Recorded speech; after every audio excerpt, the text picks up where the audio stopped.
नमस्कार दर्शक श्रोते हो, आपण पाहत आहात आपलं लाडकं यूट्यूब चॅनल सर्वदर्शन आणि सर्वदर्शनचा होस्ट मी कमलाकर सावंत. मंडळी, आपल्या चॅनलच्या माध्यमातून आपण अनेक वेगवेगळ्या गोष्टीवर प्रकाश टाकत असतो.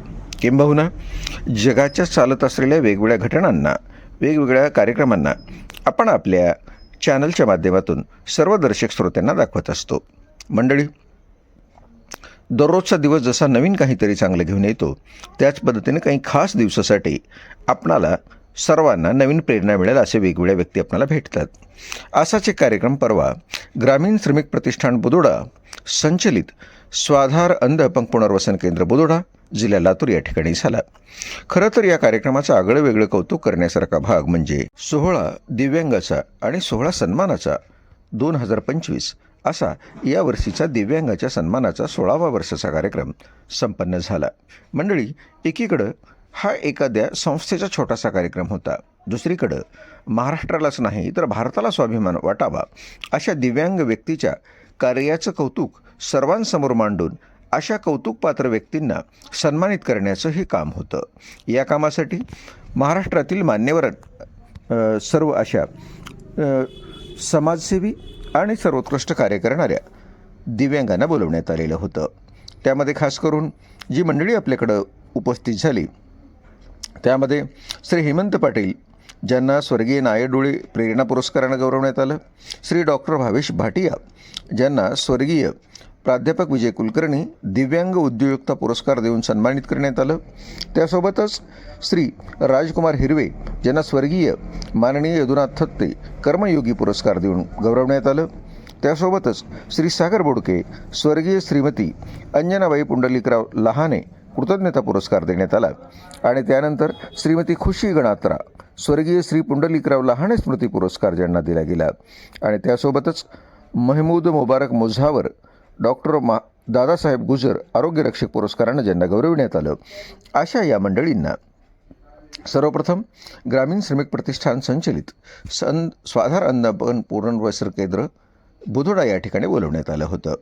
ही मंडळी ज्या ठिकाणी आली त्याच वेळेला त्यांच्याकडच्या खरं तर कौतुकाच्या अनेक बाबी आहेत, त्यांची ओळख तर आपण करून घेणार आहोत. तत्पूर्वी हे करत असतानाच त्यांनी काय काय केलं हे आपण बघूया.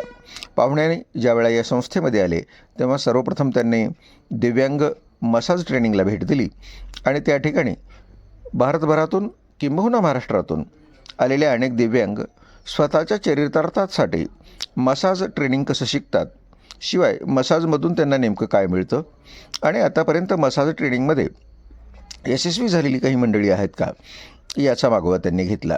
त्यांच्या या भेटीमध्ये दिव्यांगाशी त्यांनी संवाद साधून मसाज ट्रेनिंग प्रक्रिया ही त्यांनी जाणून घेतली. त्यानंतर दिव्यांग डिजिटल मीडिया ट्रेनिंग सेंटरला त्यांनी भेट दिली. या ठिकाणी महाराष्ट्र आणि इतर राज्यातून सुद्धा आलेले काही दिव्यांग बंधू आणि भगिनी होत्या. त्यांना डिजिटल मीडियाच्याद्वारे कशा पद्धतीनं आपला चरितार्थ निश्चित करता येणार होता, त्या कशा स्वाधार त्यांना मिळणार होता, कशा स्वावलंबी होणार होते याबद्दल त्यांच्याकडनं त्यांनी जाणून घेतलं.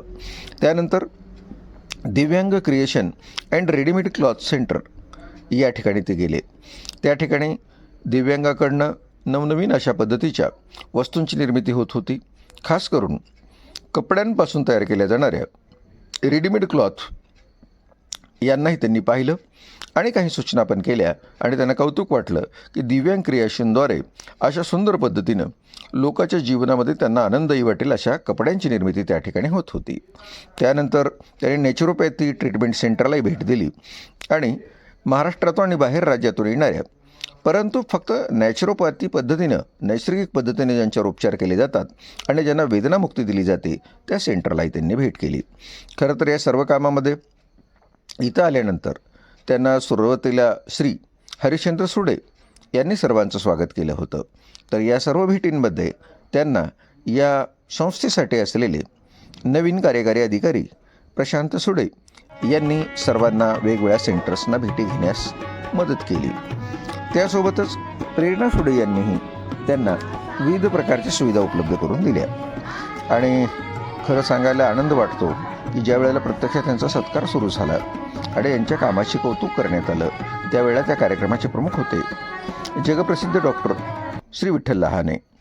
प्लास्टिक सर्जन म्हणून त्यांनी जेवढं नाव कमावलेलं आहे तेवढंच ते एक सुंदर व्याख्याते आहेत आणि जनमानसामध्ये सर्वसामान्य माणसावर प्रेम करणारा एक डॉक्टर म्हणून त्यांची ख्याती आहे. ज्यावेळी या कार्यक्रमाची घोषणा झाली त्यावेळेला त्यांनी श्री हेमंत पाटील यांना स्वर्गीय नायडोळे प्रेरणा पुरस्कार देताना त्यांनी आवर्जून सगळ्यांना सांगितलं की ते हेमंत पाटील हे व्हिजन इनसाईड फाउंडेशन मुंबईचे संस्थापक असून 35 वर्षापासून महाराष्ट्रातील अंध युवकासाठी शिक्षण, प्रशिक्षण आणि रोजगार यासाठी ते काम करतात.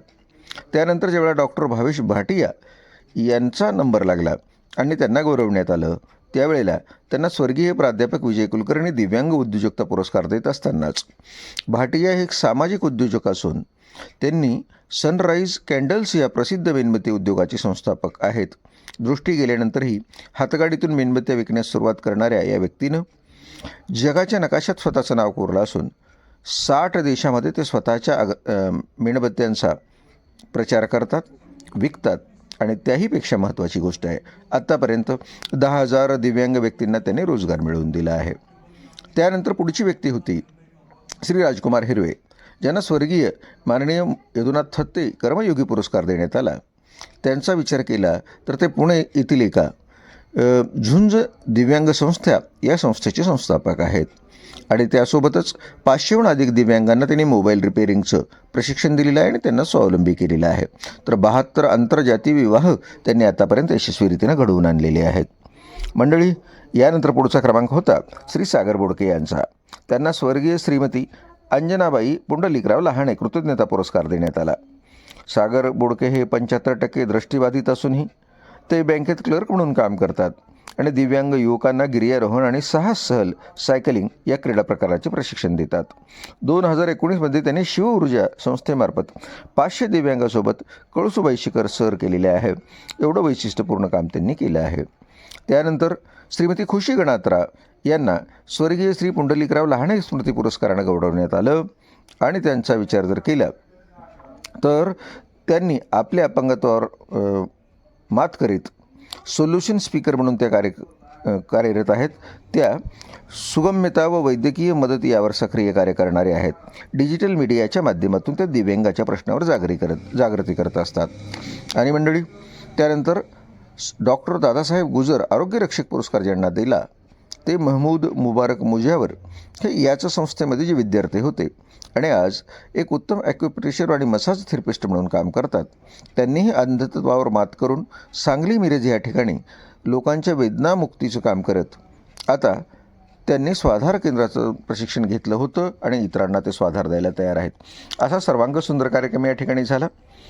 विशेष करून या कार्यक्रमासाठी डॉक्टर अमरसिंग यांनी भेट दिली, जे SBIचे क्षेत्रीय प्रबंधक होते. तर त्यासोबतच श्री कुर्ले यांनीही या कार्यक्रमाला भेट दिली. संस्थेचे सर्व पदाधिकारी या कार्यक्रमाला होते आणि अनेक दिव्यांग बंधू आणि भगिनी या कार्यक्रमात होत्या. एक आगळा वेगळा कार्यक्रम म्हणून 16 दिव्यांगाचा 16 सन्मानाचा 2025 हा निश्चितपणे सर्वांच्या लक्षात राहील आणि पुरस्कार देणाऱ्या व्यक्तींच्या माध्यमातून आता नव्यानं जगालासुद्धा दिव्यांग व्यक्तीकडून खऱ्या अर्थानं मार्गदर्शन मिळावं, त्यांना त्यांच्या मार्गानं इतरांनी चालावं एवढं अंजन घालण्यासारखाचा तो कार्यक्रम होता. म्हणून हा कार्यक्रम निश्चितपणे सर्वांच्या लक्षात राहील. असाच सुंदर सोहळा पुढच्या वर्षी होईल आणि त्याची तारीख असेल 3 डिसेंबर 2026. येणाऱ्या पुरस्काराच्या सोहळ्याची हुरहुर लावत झालेला दिमागदार सोहळा डोळ्यात साठवत सर्व दिव्यांगांनी खऱ्या अर्थानं आज दिव्यांग दिन आणि जागतिक दिव्यांग दिन साजरा केला. ही सुद्धा गोष्ट आपणा सर्वांना समोर मांडायची होती. त्यासाठीच हा प्रपंच. चला, मी तुमचा होस्ट कमलाकर सावंत आजच्या कार्यक्रमाच्या निमित्तानं आता आपली रजा घेतो. धन्यवाद. पण मंडळी, एक विनंती आहे जाता जाता, अद्यापपर्यंत जर आपण एका चांगल्या यूट्यूब चॅनलला सबस्क्राईब केले नसेल तर निश्चितपणे सर्वदर्शन यूट्यूब चॅनलला आपण सबस्क्राईब करा. आवडलेले सगळे कार्यक्रम लाईक करा आणि शेअरसुद्धा करा. पुन्हा एकदा सर्वांचं धन्यवाद.